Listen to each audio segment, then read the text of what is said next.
Well, a Muslim party in Belgium says it's preparing to campaign for setting up an Islamic State there. Two candidates from the newly established Islam Party won seats in a recent municipal election. Let's discuss this now with Philip Klaas, a Belgian Euro MP. Thank you so much, Mr. Klaas, for joining RT. Now, the party plans to run in Belgium's national election in 2 years' time. What do you make of their achievements thus far? Well, of course, it's very worrying to see what's happening now. We see people from with an Islamic background forming their own political parties now and demanding, the introduction of Sharia law and an Islamic State in Belgium. We've always predicted this, but up till now, Muslim people mainly supported socialist parties and other leftist parties, but now they feel apparently confident enough to make their own party and to make their own revendications. And this is something really worrying, I think.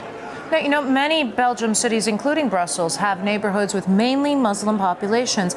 Don't you think it's only natural for those people to want their representatives to be in power?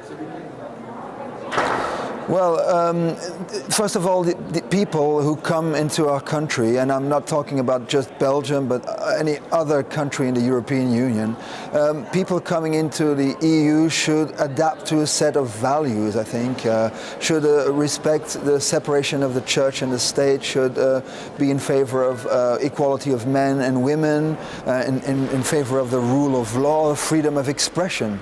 And when we see that people don't accept this, and are going to be candidates in elections, well, I think there's a big problem.